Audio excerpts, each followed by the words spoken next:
جو north cap بنا ہوا ہے اس میں چھوٹا سا شہر ہے، وہاں گیا تو وہاں بھی مجھے صومالین ملے اللہ کے فضل سے، ان کا ہم 15 کے قریب مسلمان یہاں موجود ہیں اور نمازیں زندہ ہیں، ذکر زندہ ہے، تلاوت زندہ ہے۔ تو یہ کھمبوں کی طرح اللہ نے آپ کو پوری دنیا میں گاڑ دیا ہے، پیچھے تبلیغ کا کام وائرنگ کرتا جا رہا ہے اور یہ وائرنگ ہو رہی ہے، وائرنگ ہو رہی۔ جس دن یہ وائرنگ مکمل ہوگی اللہ کا بٹن دبانا اور ہدایت کا آنا کوئی بڑا کام نہیں ہے۔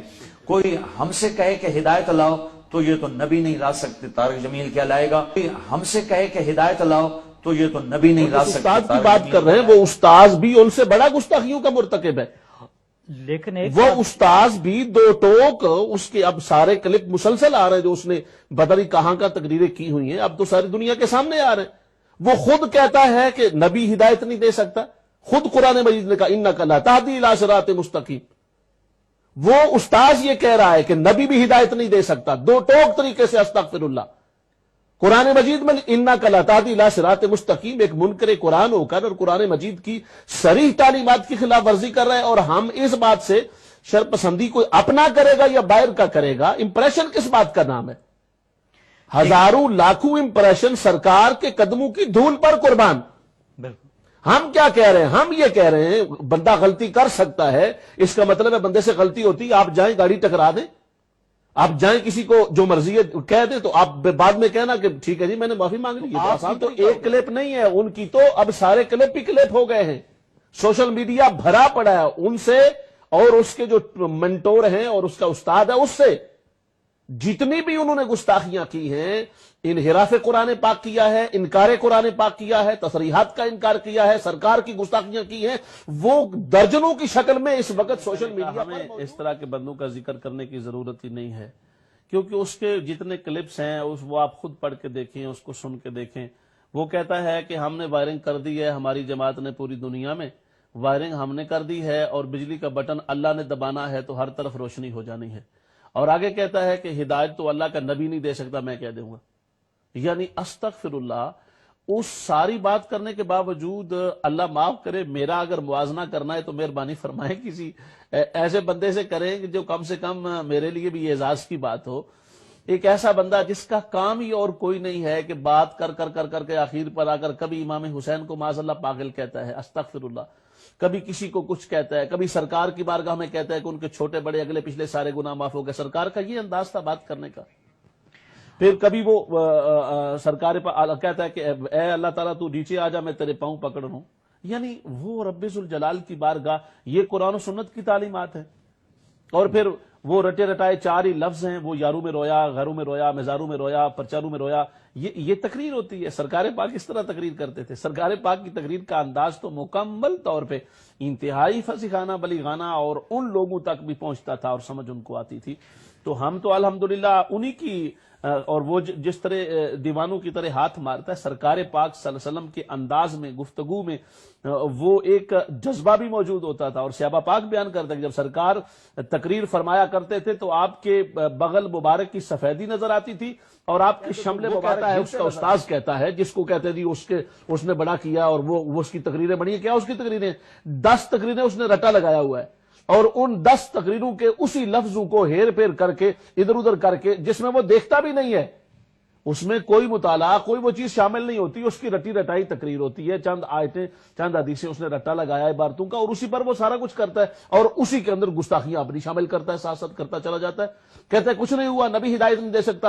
سیدنا ابو ہریرہ رضی اللہ تعالیٰ عنہ نے اپنی والدہ ماجدہ کے بارے میں کہا تو سرکار نے کیا فرمایا کہ ٹھیک ہے دعا کرتے ہیں۔ فرمایا جاؤ ابو ہریرہ دیکھتے ہیں کہ تیرے گھر پہنچنے سے پہلے تو پہلے پہنچتا ہے یا میرے دعا کے نتیجے میں جو میں نے تیرے لیے کر دی ہے، امر کر دی۔ سل ربیہ مانگ، کیا مانگتا ہے؟ سرکار حضرت ابوبکر صدیق رضی اللہ تعالیٰ عنہ سے فرمایا سل یا ابا بکر، ابو بکر مانگو، کیا مانگتے؟ کیا نہیں ملتا سرکار پاک کے در سے؟ تو آقا صلی اللہ علیہ وسلم جو اتنا بڑا خزانہ ہے رب ذوالجلال کی رحمتوں کا، برکتوں کا، نعمتوں کا اور سعادتوں کا، ان کو آپ کہہ رہے ہیں کہ وہ کچھ کر ہی نہیں سکتے، وہ بھی ہدایت نہیں دے سکتے۔ استغفر اللہ، قرآن کہہ رہا ہے اِنَّکَ لَا تَهْدِي إِلَىٰ صِرَاطٍ مُسْتَقِيمٍ۔ تو آپ نے قرآن مجید کو پڑھا نہیں ہے۔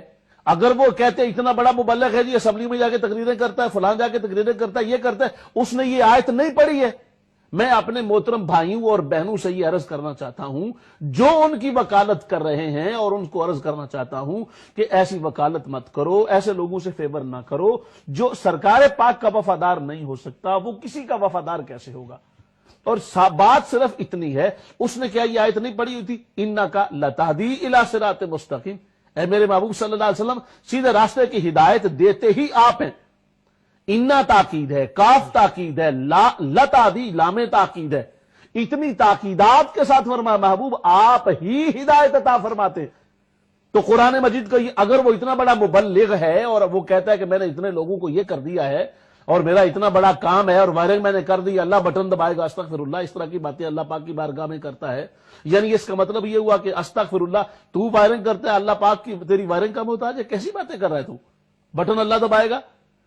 وائرنگ جو کچھ کرتا ہے رب ذوالجلال کرتا ہے، اور رب ذوالجلال کی بارگاہ سے اس کے فیض یافتہ پیغمبران گرامی قدر اور وہ فیض یافتہ ہستیاں ہوتی ہیں جو اس فیض کو مانتی ہیں۔ قرآن مجید کہہ رہا ہے کہ ہدایت ملتی ہے، سرکار کی بارگاہ سے بخشش ملتی ہے۔ جو بھی آیا ہے سرکار پاک کی بارگاہ میں، وہ آیا تھا تو اور تھا، جب حضور کی بارگاہ میں آ گیا تو وہ بدل گیا۔ آپ کو ان لوگوں کو وہ ان کے جو تمام واقعات حدیث کی کتابوں میں موجود ہے بڑی تفصیل کے ساتھ، ان کا پتہ نہیں ہے ان کو۔ تو وائز اور مبلغ کے لیے ضروری ہے کہ وہ جس ٹاپک پر بات کر رہا ہے اس ٹاپک پر اس کی جملہ نظر ہو، احادیث پر، قرآن مجید کی تعلیمات پر، ائمہ دین کی تشریحات پر، جو تعبیرات انہوں نے کی، تشریحات کی، تفصیلات کی، توضیحات ہیں، اس کا مخالف نقطہ نظر کیا ہے، اس کے اور اثرات کیا ہیں، اس کا بیان کرنے کا انداز کیا ہو کہ پبلکلی وہ بات پازیٹیولی لوگوں کے ذہنوں تک پہنچے۔ وہ کرسی پر بیٹھ کر یوں اپنے آپ کو سنگرو کی طرح انداز اختیار کرنا مبلغ کا کام نہیں ہوتا۔ وہ اگر جذبات میں بھی بات کرتا ہے تو اس جذبات کا مقصد بھی لوگوں کو ایک چیز فیڈ کرنا ہوتی ہے۔ جذبات ہر انسان کے اندر ہوتے ہیں، ان جذبات کو اگر پازیٹیولی آپ موڑ دیتے ہیں تو پھر وہی جذبات انسان کے نہیں ہے۔ وہ ان کے بہت سارے مسلسل، چونکہ وہ سوشل میڈیا پر ابھی عام ہوئے سلسلے، اور یہ کلپس بھی بہت پرانا ہے۔ یہ بھی جو لوگ کہتے ہیں معافی مانگ لی، اگر پرانا کلپ ہے تو جب ہوا تھا تو اس وقت معافی کیوں نہیں مانگی؟ اس کا مطلب ہے کہ اگر ان کی گرفت نہ کی جاتی تو وہ اسی طرح لگے رہتے اور انہوں نے اس طرح کی باتیں کرتے رہنا تھا۔ اور اپنی جب بات کرتے ہیں اپنی جماعت کی، کہتے ہیں جی وہ جماعت کی بات آپ کیوں کرتے ہیں؟ وہ کوئی بھی جماعت ہو تو ہم اس کو یہی کہیں گے کہ تم غلط کر رہے ہو۔ وہ کہتے ہیں ہماری جماعت نے فلاں کو بدل دیا، فلاں کو بدل دیا، فلاں کو بدل دیا، اور نبی پاک صلی اللہ علیہ وسلم کے بارے میں استغفر اللہ ثم استغفر اللہ کہتے ہیں کہ نبی پاک صلی اللہ علیہ وسلم عورت بدلتے نہیں، ایون کہ نبی پاک صلی اللہ علیہ وسلم نے اپنی بیوی کو